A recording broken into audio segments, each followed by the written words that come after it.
angústias próprias dessa vida fazem parte da nossa caminhada com Deus. Mas obrigada, Senhor, porque o Senhor não nos deixa sozinhos. O Senhor não permite, o Senhor não deixa que caminhemos sozinhos em nenhuma das situações que estamos passando. O Senhor se faz presente, porque assim o Senhor prometeu que estaria conosco todos os dias até o fim dos tempos. São palavras bíblicas, são passagens, é a Tua palavra, Senhor, que agora entra de cheio na nossa realidade, no real do nosso viver.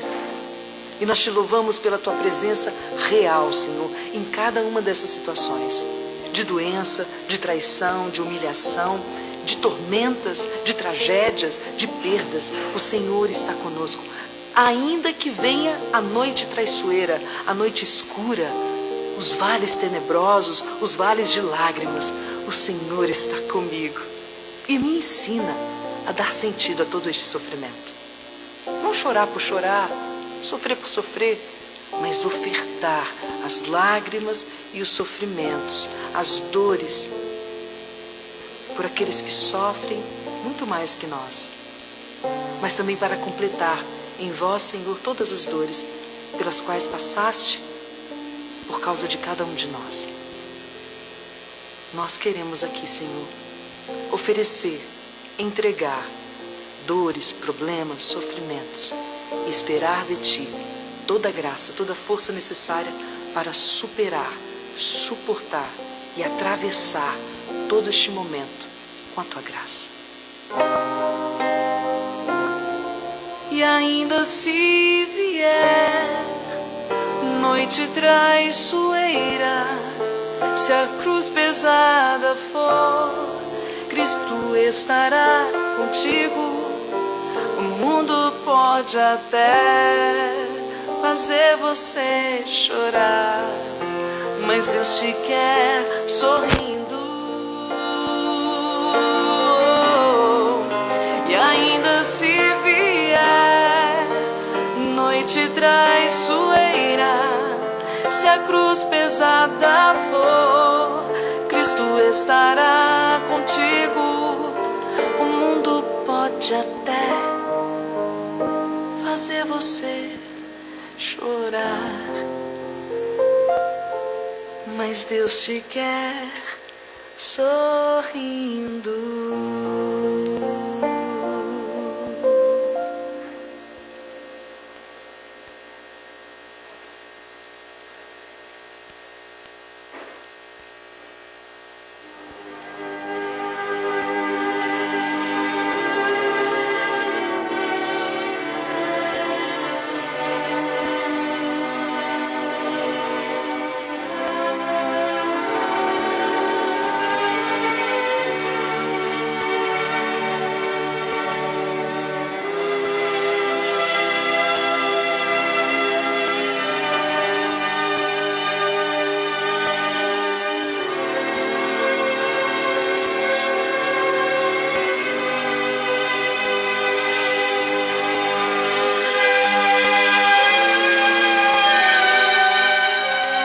Oração nossa.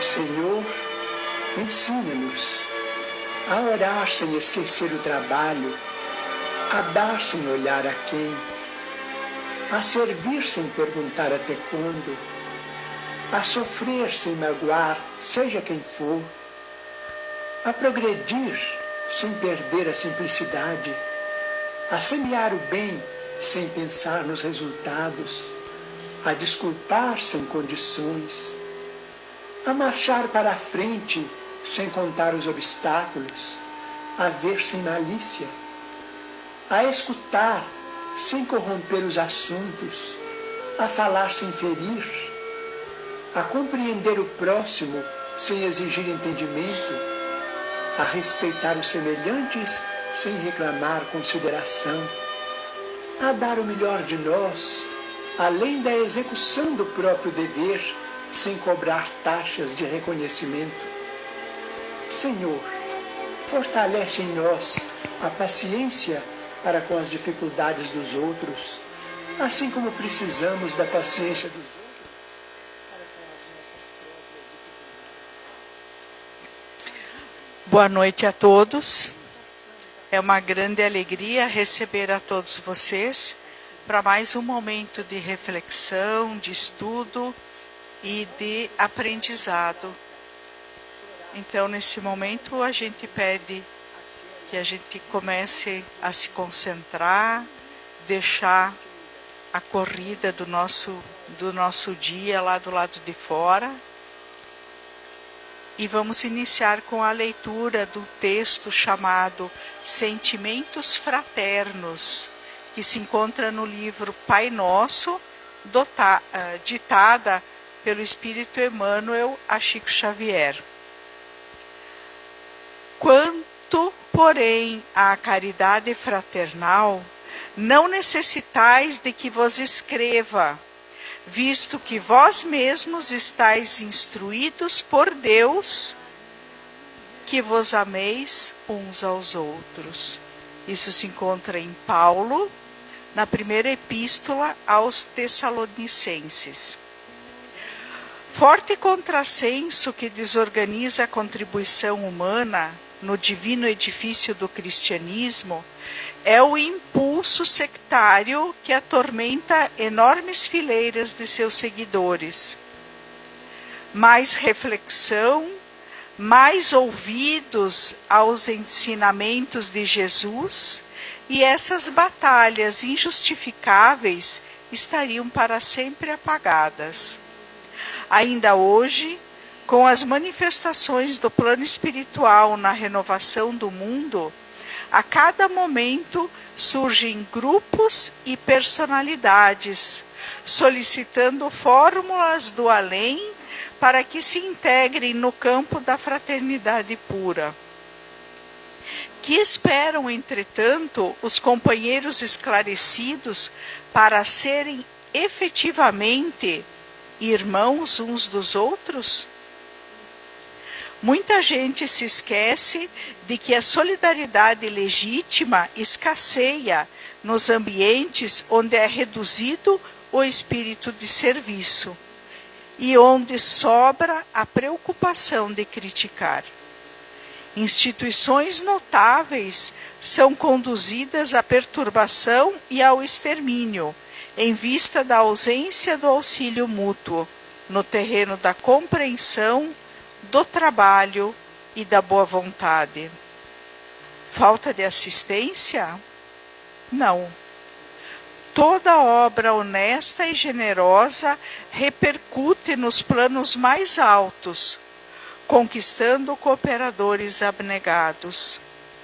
Quando se verifique a invasão da desarmonia nos institutos do bem, que os agentes humanos acusem a si mesmos pela defecção nos compromissos assumidos ou pela indiferença ao ato de servir. E que ninguém peça ao céu determinadas receitas de fraternidade, porque a fórmula sagrada e imutável permanece conosco em amai-vos uns aos outros. Então, nesse momento, nós convidamos a todos que fechemos os nossos olhos,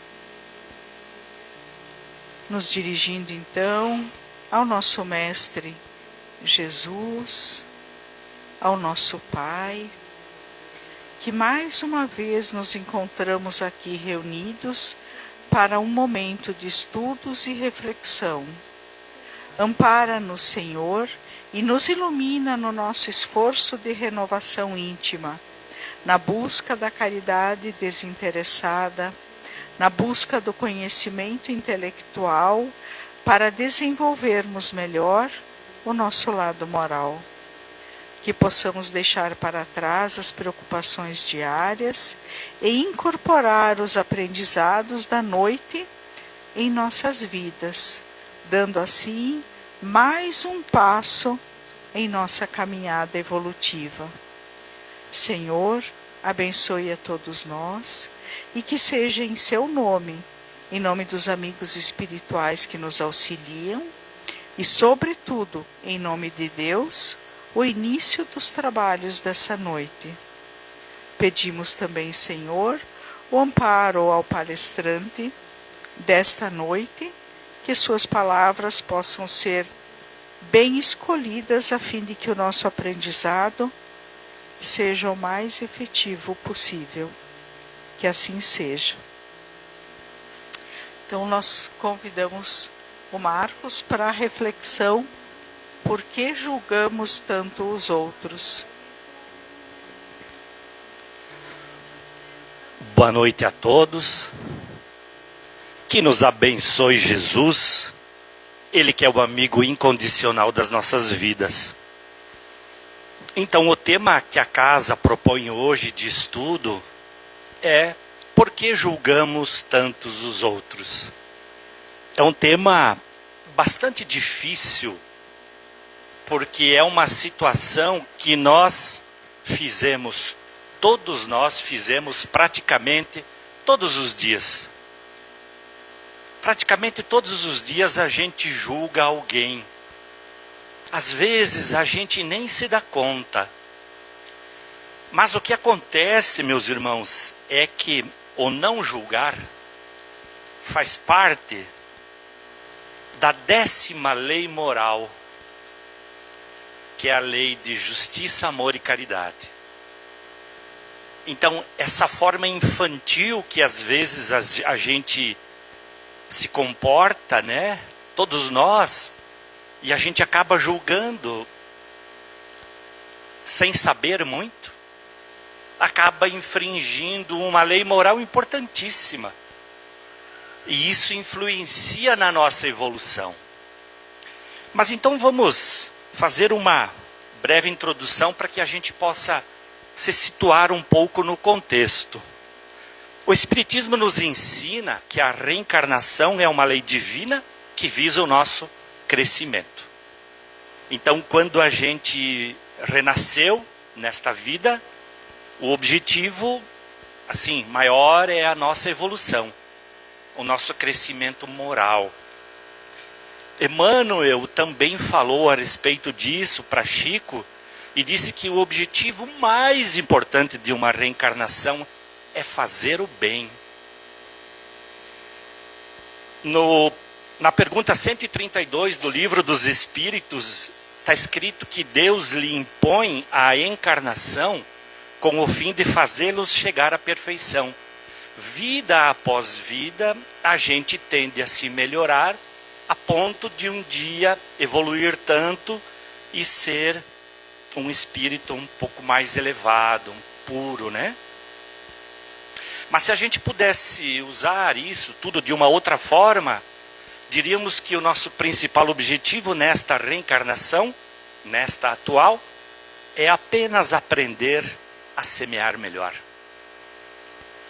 Porque todo o nosso sofrimento atual, e quem de nós não tem sofrimento, perturbação, intranquilidade, dores, tem origem em atitudes nossas no passado.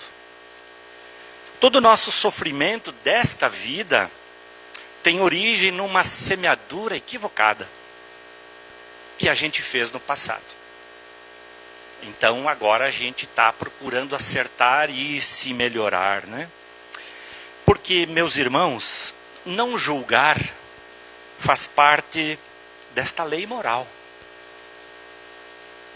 E o homem de bem não julga, ele auxilia, se possível. A gente deve lembrar, primeiramente, que os espíritos sempre nos indicam para que nós tenhamos calma e uma atitude pacificista. Então, a frase de Jesus, não julgueis para não serdes julgados, é uma frase maravilhosa. Jesus é incrível, né? Será que a gente já parou para refletir sobre o sentido dessa frase? Vamos tentar, primeiramente, definir o que é certo e o que é errado. É muito importante isso, porque a gente fala muito desse negócio, isso é certo ou isso é errado, mas efetivamente, perante a nossa necessidade evolucional, o que é certo e o que é errado? pois cada um de nós se acha no direito de ter o seu entendimento sobre o certo e sobre o errado. Mas vamos recorrer à ajuda de Kardec, que lá no Livro dos Espíritos ele perguntou aos imortais o que é o bem. E a resposta deles é que o bem é tudo que está de acordo com a lei de Deus. Então vamos assemelhar o conceito de Deus com o conceito de certo. E que certo é agir corretamente, agir acertadamente, agir bondosamente. É tomar atitudes que estão em conformidade com as leis de Deus. E essas leis de Deus, meus irmãos, foram trazidos com maestria por Jesus e seus ensinamentos. Que naqueles 3 anos que ele ensinou na Galileia, ele trouxe tudo o que nós precisamos. Todas as leis que regem o universo, não apenas o nosso planeta ou o nosso sistema solar. Portanto, meus irmãos, agir equivocadamente é tomar atitudes que infringem a lei divina. A lei que Jesus nos trouxe. Então julgar é errado, pois está na 10ª lei moral.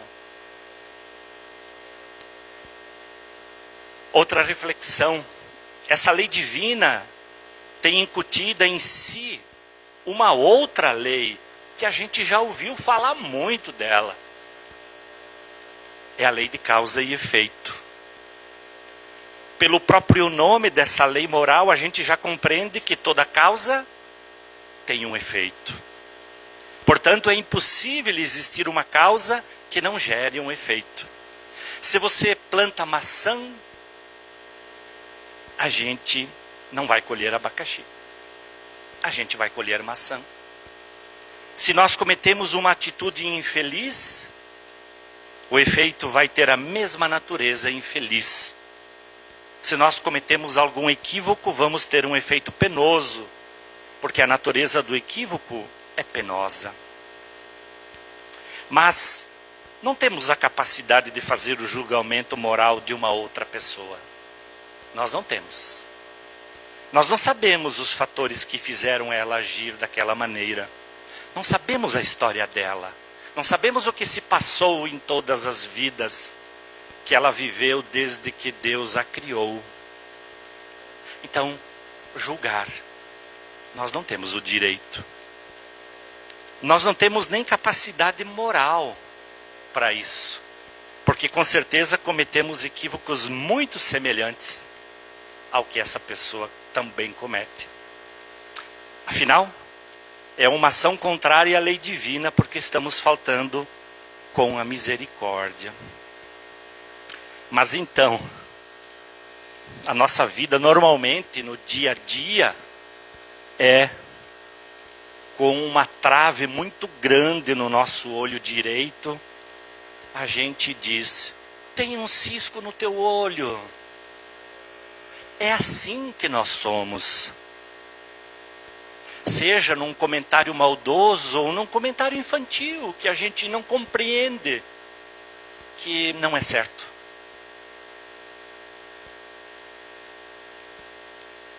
Em tudo, meus irmãos, nós nos devemos inspirar em Jesus.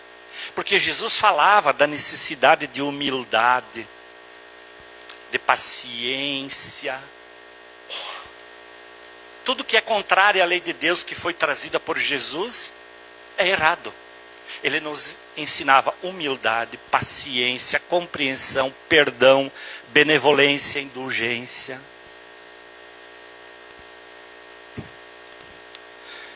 O que Jesus quis nos ensinar quando disse: como é que vedes um cisco no olho do vosso irmão, quando não vedes uma trave no vosso olho? Né? Ele nos ensinou que antes de criticar os defeitos e as faltas cometidas por nosso próximo, devemos examinar nossa própria conduta, fazendo uma severa crítica do nosso modo de proceder. Antes de criticar alguém, olhar para a nossa própria conduta. O que mais nos ensina Jesus quando diz que primeiro devemos retirar a trave do nosso olho para que possamos tirar o cisco do olho do nosso irmão? Jesus nos mostra que se ainda encontramos dificuldades para nos livrar de nossos defeitos e vícios, que são a trave em nosso olho, que nós não devemos, consequentemente, ser rigorosos ao exigir dos outros que superem suas próprias fraquezas. Devido às nossas imperfeições, e todos nós as temos, nos é muito difícil superar as fraquezas e os vícios. Lembremos-nos de que com o nosso irmão sucede o mesmo. A gente diz entre nós assim: meu Deus, eu ainda sou tão falho nisso.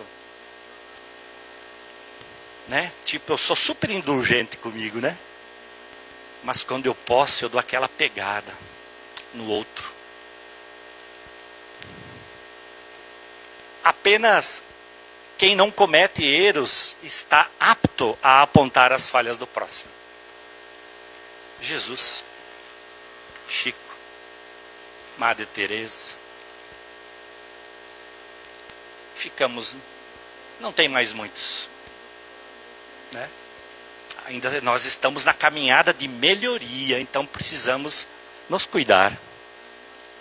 Uma pessoa verdadeiramente caridosa costuma a apontar os defeitos do próximo? Não. Apontar as faltas do próximo é atitude contrária à caridade. Lei de justiça, amor e caridade, 10ª lei moral. A caridade tem como principal característica a indulgência, ser indulgente com os erros do nosso irmão. A indulgência do homem para com os seus irmãos. A caridade é sempre humilde. Sempre. Em Mateus, versículo 7, 12, está escrito algo incrível. Mas incrível. Que se a gente fizer, a gente consegue sair um pouco disso. O que quereis que os outros vos façam? O que eu gostaria que os irmãos me fizessem? O que cada um de nós aqui gostaria que os outros fizessem para vós? Então, o que quereis que os outros vos façam? Fazei-o também vós a eles. A gente pode inverter um pouquinho. Fazer aos outros o que gostaria que os outros nos fizessem. Lá em Mateus está escrito: vós não vos enganeis. É da lei. Quer nós queiramos, quer nós não queiramos. Então, fazer ao outro o que a gente gostaria que o outro fizesse para a gente. Esse é um guia espetacular. Espetacular.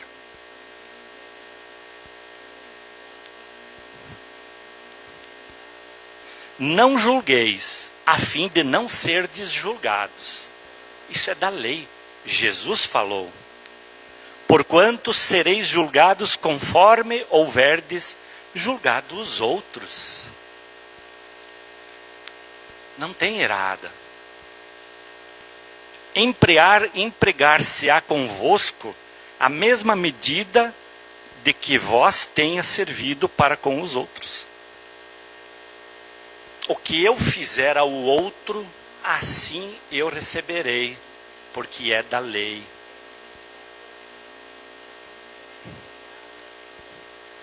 Antes de atribuir a alguém uma falta, vejamos se a mesma censura não nos pode ser feita. Aí a gente está assim,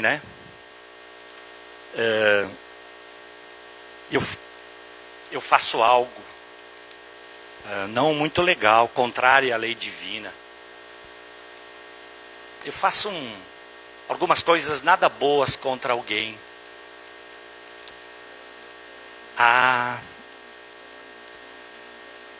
Mas quando alguém fizer contra um outro, quando eu faço eu fico quietinho, né? Eu não falo.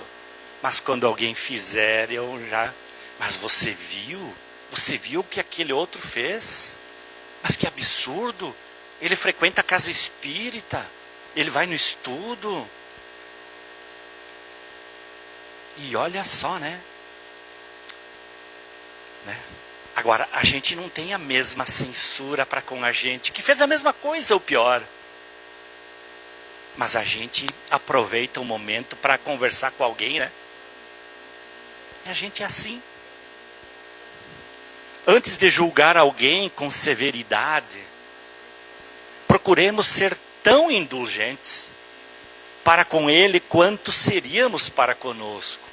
Ah, meu Deus, eu me equivoquei, me desculpa, me perdoe, me perdoe, me perdoe. Mas se ele fez, né? A gente é assim. E não é somente falar, sabe? A energia de quem fala e de quem pensa é a mesma. A geração de energia é a mesma, de falar ou só de pensar. Não modifica-se, porque não falou. Se pensou, é a mesma coisa. Kardec, no Evangelho segundo o Espiritismo, capítulo 10, que diz: uma das insensatezes da humanidade consiste em vermos o mal de outrem antes de vermos o mal que está em nós. A gente julga o outro, mas a gente acha que está isento. A gente não consegue perceber-se. A gente não se percebe. Mais ou menos que nem essa figura. Nós temos aqui uma pessoa vestida de palhaço. E que diz assim: olha que ridículo, o cara andando na rua com o nariz de palhaço.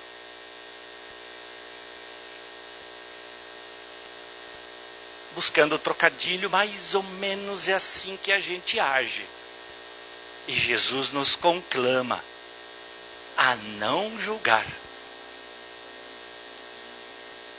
É difícil, todos nós temos isso, mas a gente precisa começar. A gente ainda tem tempo nessa existência. Ainda dá para a gente fazer um movimento rumo a uma melhoria, nem que seja pequena. Porque Jesus nos aguarda, nos felicita, por menor que seja o movimento rumo à melhoria. Ele sabe que nós não conseguimos ter a perfeição, chegar à perfeição ainda. Mas a mensagem dele é para que a gente possa começar a melhorar. Antes de falar dos outros, se olhe no espelho. Né? Então, Jesus contou uma parábola, né? Porque muitos de nós confiamos só na nossa justiça, nos nossos conceitos, naquilo que a gente acredita, né? E desprezamos os outros, os conhecimentos dos outros. Aí Jesus conta uma parábola muito interessante. 2 homens subiram ao templo para rezar. Um era um fariseu e outro era um cobrador de impostos. Já naquela época os cobradores de impostos era problema, né? O fariseu de pé rezava assim, ó Deus, eu te agradeço. Olhe só, gente, porque não sou como os outros homens. Ô louco, né? Que são ladrões, desonestos, adúlteros, e nem sou como esse cobrador de impostos. E continua o fariseu: eu faço jejum 2 vezes por semana e dou o dízimo de toda a minha renda. O orgulho desse fariseu, o desprezo que ele tem pelo irmão, o julgamento que ele faz dos outros.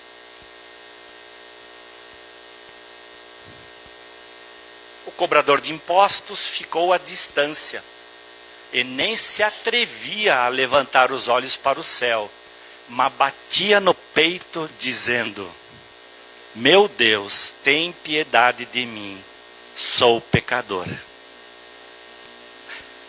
Jesus disse: esse último, o cobrador de impostos, voltou para casa justificado.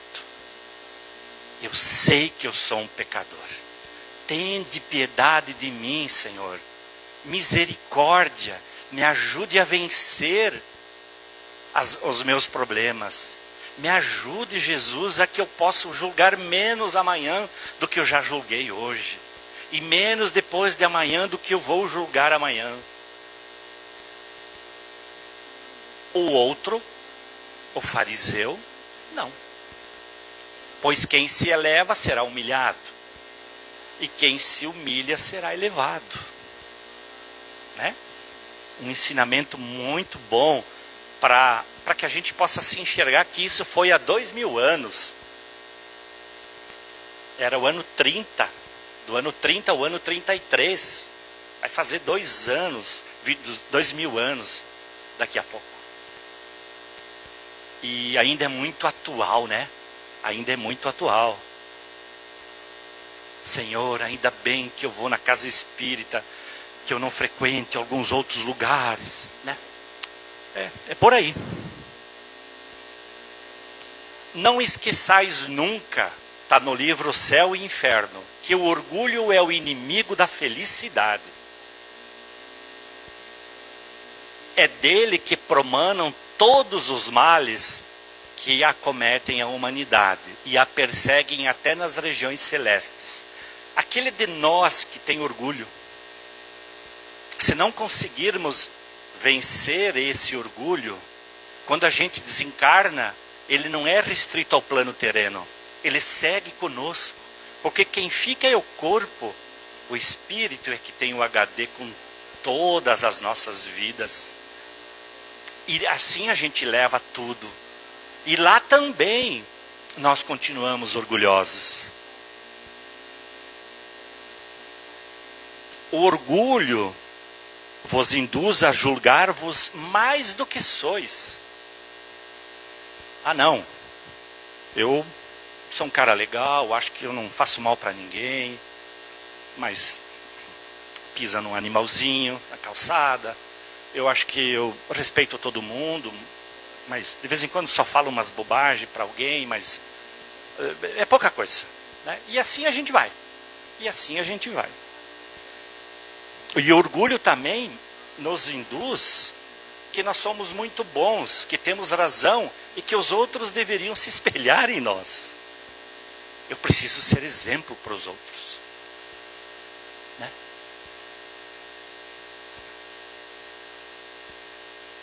Adolfo, bispo de Argel, no Evangelho segundo o Espiritismo, ele diz: o orgulho, eis a fonte de todos os vossos males.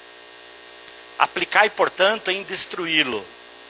O Haroldo Dutra Dias vem falando que o orgulho a gente deve diminuí-lo. Ele pede para que a gente diminua, porque a gente não vai conseguir destruir tudo. Então que a gente vai diminuindo esse orgulho, vida após vida, existência após existência, né? Mas aqui, naquela época, aplicai-vos, portanto, em destruí-lo, se não lhe quiserdes perpetuar as funestas consequências. Então, vamos diminuindo um pouco o orgulho, vamos tentar ser um pouco mais humilde, diminuir os julgamentos, de 10 julgamentos por dia, quem sabe a gente vai diminuindo, 1 por semana. Até o fim da nossa vida vai estar bom. Vai estar bom. De um modo geral, somos benevolentes para com os nossos erros. Ai, perdão, eu errei, tudo bem. Na próxima eu resolvo. Tá tudo certo. Somos bem benevolentes. bem benevolentes e muito rígidos para com os erros dos outros. Pois ó, já é a terceira vez que você faz a mesma situação. Já é a quinta vez. Afinal, o que tu está aprendendo, né? É mais ou menos assim que a gente age, né? A nossa tendência é nos achar as criaturas mais perfeitas da face da terra. Sempre estamos certos e os outros sempre errados, né? Por aí, por aí. O ensino do Mestre Jesus é de não julgarmos as criaturas, não atirarmos a primeira pedra naqueles que parecem-nos errados. Não atirar a primeira pedra, porque nós não temos condições morais de atirar a primeira pedra.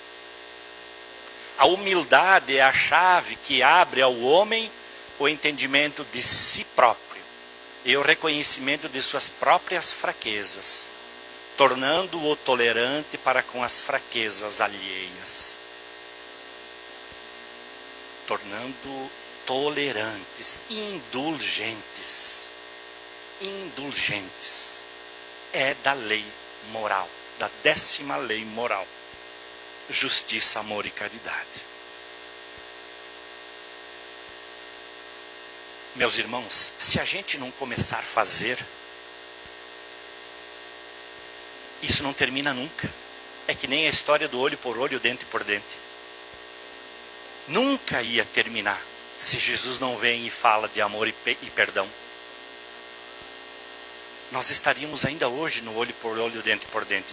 Meio que ainda estamos, mas um pouco menos. Então, se a gente não parar de julgar, esse processo não termina nunca. Daqui 10.000 anos, ora eu julgo, ora você me julga. E assim a gente vai nesse processo que não se encerra nunca. E quanto a nós receber uma crítica, eita, né? Receber uma crítica geralmente dói devido ao nosso orgulho, né? Ainda mais se é injusto. O problema, nesse caso de uma crítica injusta, é do acusador, meus irmãos. O problema não é nosso. Quem infringiu a lei é o acusador. É ele que vai ter uma conta para se acertar com o Criador, com a lei divina. É ele que vai responder, o acusador. Mas se eu guardar mágoa, rancor, ódio, revolta, também vou responder perante a lei divina. Porque eu não infringia acusando, eu infringi pela mágoa que eu guardei, pela raiva, pelo rancor. Né? As pessoas de maior progresso espiritual e que menos erros cometem, ao invés de julgar com rigor as faltas alheias, são as mais indulgentes e compreensivas para com as fraquezas do próximo. Né?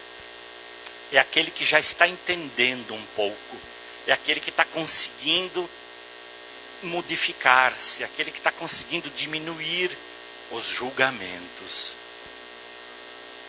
Indulgência, sentimento doce fraternal.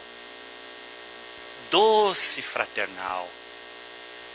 Alguém nos ofende. A gente é indulgente. Meu irmão, está tudo bem. Eu não me ofendi. Está tudo certo. Doce. Doce. Que todo homem deve alimentar para com seus irmãos, mas do qual bem poucos fazem uso. E o princípio da indulgência é não condenar nos outros o que desculpamos em nós. É o princípio da indulgência. Não condenar nos outros o que desculpamos em nós. A indulgência não vê os defeitos do outro. E se os vê, evita falar deles. Evita divulgá-los. Já imaginou se vocês fossem falar de todos os meus defeitos? Pelo amor de Deus, sejam indulgentes comigo. Não divulgam. Vem me ajudar. Preciso te ajudar, Marcos, a vencer algumas coisas.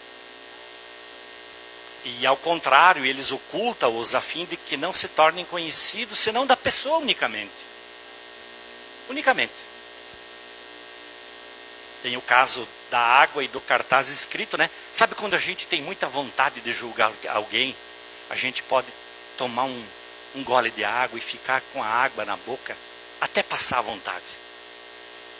Mas se eventualmente a vontade não passa depois que a gente engole, vamos espalhar cartazes escritos por toda a casa, quarto, geladeira, trabalho, aqui na casa espírita, em qualquer lugar. Não fale mal de ninguém, não fale mal de ninguém. Vai chegar um momento em que começa a dar certo. Se a água já ajudar, está ótimo.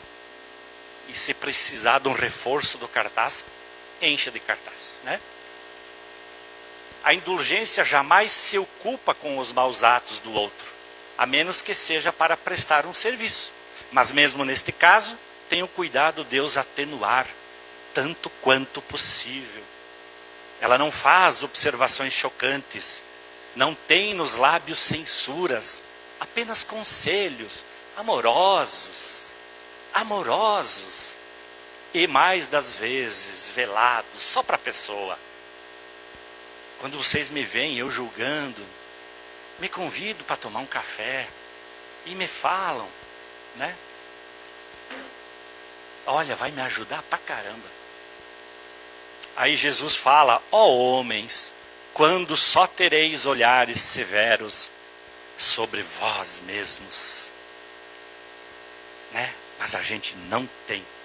A gente se desculpa e olhares severos sobre o nosso irmão. Mas se a água não resolver, se os cartazes não resolver, tem mais uma outra aplicação para evitar certos julgamentos. Na Grécia Antiga, Sócrates era um mestre reconhecido por sua sabedoria. Certo dia, o grande filósofo se encontrou com um conhecido seu, um amigo, que lhe disse: Sócrates, sabe o que eu acabo de ouvir sobre um dos seus alunos? Igual que a gente faz, né? Bem igual. Fulano sabe o que eu soube. Deixa eu te contar. Eu não me aguento sem te falar. Um momento, respondeu Sócrates. Antes de me dizer, gostaria que você passasse por um pequeno teste. Chama-se teste dos 3 filtros. 3 filtros, o cara diz. Sim, continuou Sócrates. Antes de me contar o que quer que seja sobre o meu aluno, é bom pensar um pouco e filtrar o que vai me dizer. O primeiro filtro é o da verdade. Você está completamente seguro de que o que vai me dizer é verdade? E o cara disse: bem, não, acho que não. Acabo de saber neste exato momento. Então, você quer me contar sem saber se é verdade? Mas e como é que nós vamos justificar um café e uma bolacha? Se a gente não tem que ter alguma coisa, né? Vamos ao segundo filtro, que é o da bondade. Quer me contar algo de bom sobre o meu aluno? E aí o amigo dele disse: não, pelo contrário. Então, interrompeu Sócrates, quer me contar algo de ruim sobre ele, que não sabe se é verdade? Bem, você ainda pode passar no teste, pois ainda resta o terceiro filtro, o da utilidade. O que quer me contar vai ser útil para mim? E aí o outro já baixou a cabeça e disse: acho que não. Portanto, concluiu Sócrates, se o que você quer me contar pode não ser verdade, pode não ser bom, pode não ser útil, para que contar? Para que contar? Né? Eu tinha pensado numa brincadeira agora, né? Vamos dizer que nós todos aqui na frente, toda essa essa primeira fila aqui, a gente resolva tomar um café e comer umas bolachas. Lá na casa da Cláudia. Vai ter a aguinha, vai ter que ter cartazes, né? Porque senão a gente pode falar da segunda fileira para trás de todo mundo, não é mesmo? Então daqui a pouco a gente tem que, né, pensar para tentar diminuir um pouco isso, né? Diminuir um pouquinho.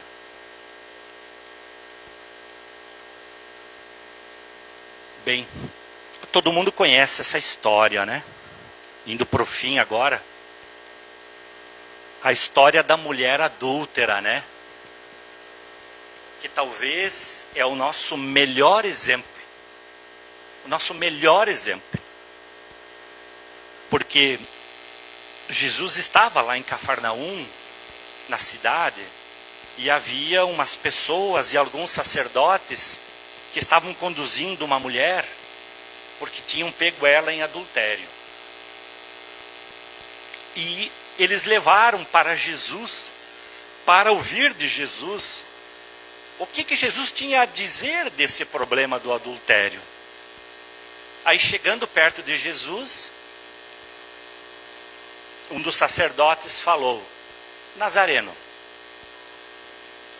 essa mulher foi pega em adultério.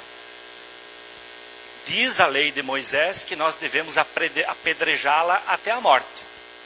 O que tu dizes? Jesus simplesmente se abaixou, começou a fazer alguns riscos, algumas palavras ou algum desenho naquela terra muito seca lá da Galileia, e nada respondeu. E o sacerdote novamente pediu: Jesus, o que tu dizes? Tu conheces a lei de Moisés. O que tu dizes que nós devemos fazer com essa mulher? E ele não deu a mínima importância para eles. E quando eles estavam mais nervosos, interrogando Jesus com um pouco de impaciência, ele, ao levantar-se, pegou uma pedra e se virou e disse: quem não tem pecados, que atire a primeira pedra. Todos começaram a sair, começando pelos mais velhos e depois pelos mais novos. Então Jesus aproxima-se da mulher, levanta ela e diz: onde estão os teus acusadores? Eles te julgaram? Ela olhou toda descabelada e disse: eles foram embora, eles não me julgaram. Então eu também não te julgarei. E ele disse: vá e não peques mais. Está aí a senha para nós. Vá e não peques mais. Jesus não disse: o que tu fez foi muito feio. Você sabe que a lei de Moisés contraria. Você sabe que não dá para fazer isso. Ele não passou nenhum sermão. Ele só disse: vá e não peques mais. Para finalizar, meus irmãos, falar do pecado dos outros não torna você um santo, apenas um pecador fofoqueiro, né? Todos nós temos esse problema, todos nós. E só temos que ir diminuindo aos poucos, um pouquinho por dia, tentando controlar os nossos impulsos. A gente talvez tenha algumas questões para refletir. Nós queremos nos melhorar para o mundo material ou nos melhorar para a nossa evolução? Se a gente quer se melhorar para o mundo material, a gente vai para cima de todo mundo, pisa sobre todos, pula sobre os outros e se torna um vencedor. Mas se nós quisermos nos melhorar para a nossa evolução, é bem diferente. É bem diferente. Essa vida é tão curta, perto da nossa vida imortal. Queremos ser melhores que os outros? Será que é isso que nós queremos? É ser melhores que os outros? Ou queremos ser melhores que nós mesmos? Será que nós queremos avançar para ser melhores que o outro? Ou nós queremos avançar para ser melhor amanhã do que somos hoje?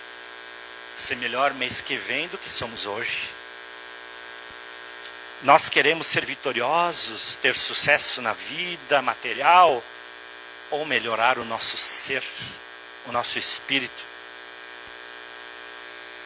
Quando a gente recebeu essa vida, essa existência na terra, é como se Jesus dissesse, a exemplo da mulher adúltera: vai e não peques mais, Marcos. Vai e não peques mais. Mas também ele disse: vai e diminua as suas atitudes contrárias à lei de Deus. Ou também, vai e melhora. Marcos, vá para mais uma existência e melhora. Você vai receber uma família. Você vai receber amigos. Você vai estar numa casa espírita com um monte de pessoas legais. Aproveita, melhora um pouquinho, Marcos. Né? Vá, evolua.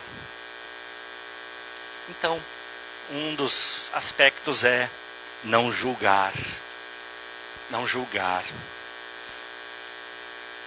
Que possamos então hoje sair daqui, meus irmãos, com o coração mais leve, com a mente mais aberta, lembrando que cada um de nós carregamos nossas próprias lutas. Se ainda a gente não consegue muito, quem sabe a gente foi muito pior ontem, na outra vida. Quem sabe já estamos melhorando um pouco, mas se conseguirmos dar um passo a mais, será bom não julgar. Antes de julgar, nos coloquemos no lugar do outro e tenhamos compaixão. Podemos presentear o outro às vezes, meus irmãos. A gente pode dar um presente para alguém que não está legal, que está nervoso, que está julgando, que está fazendo tantas coisas. E esse presente pode ser o nosso silêncio. Não julgar de volta. O nosso silêncio. Só ficar do lado. Deixar passar. Um silêncio de compreensão, a mão estendida do auxílio e não do julgamento. Jesus nos ensinou que devemos amar uns aos outros como Ele nos ama. Não como Ele nos amou, como Ele nos ama. Ele continua nos amando. Meus irmãos, muito obrigado pela atenção.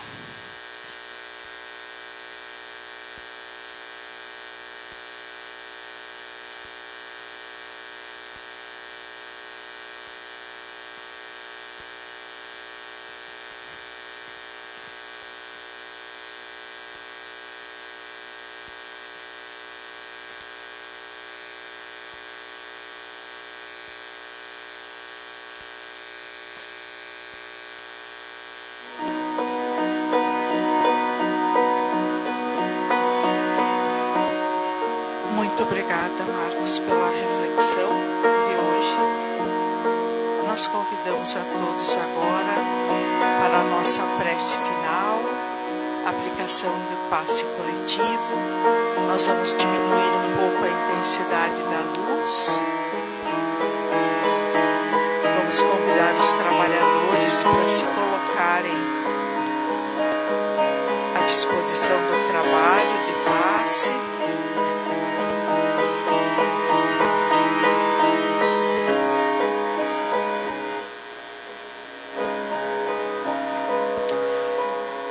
Jesus, amigo nosso de todas as horas, Tu que nos ensinaste que onde duas ou mais pessoas estivessem reunidas em Seu nome, lá Você estaria.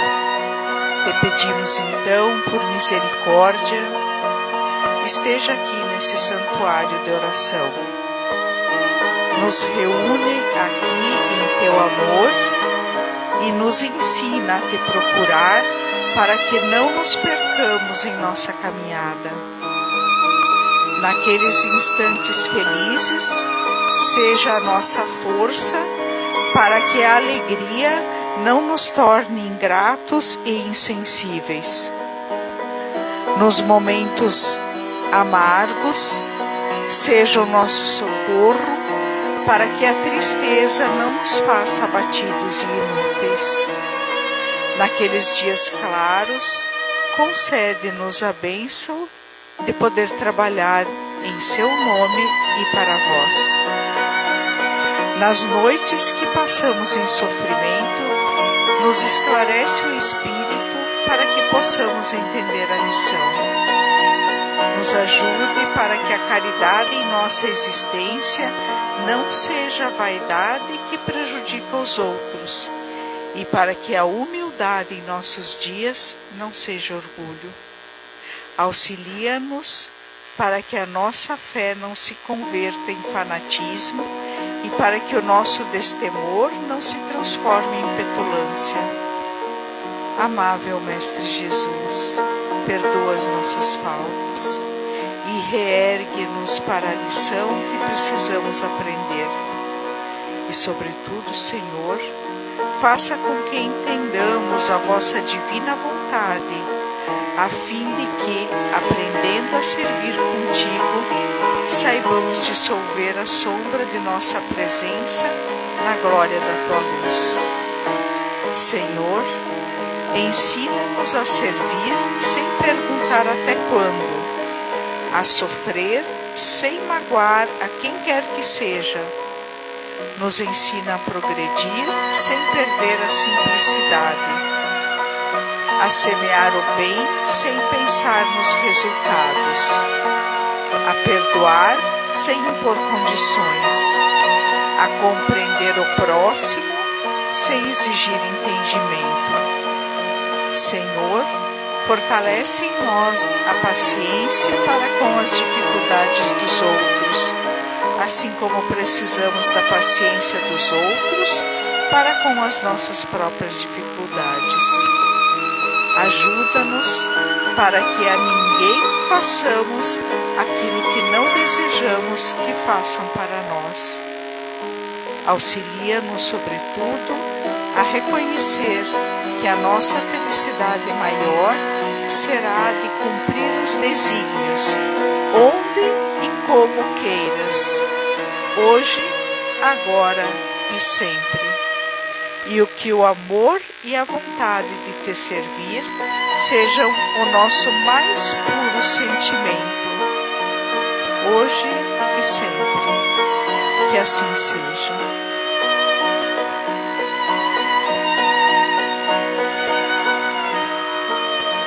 Então, nesse momento, nós agradecemos a presença de todos, desejamos um bom retorno aos seus lares, ao encontro dos familiares que lá os aguardam. Boa noite.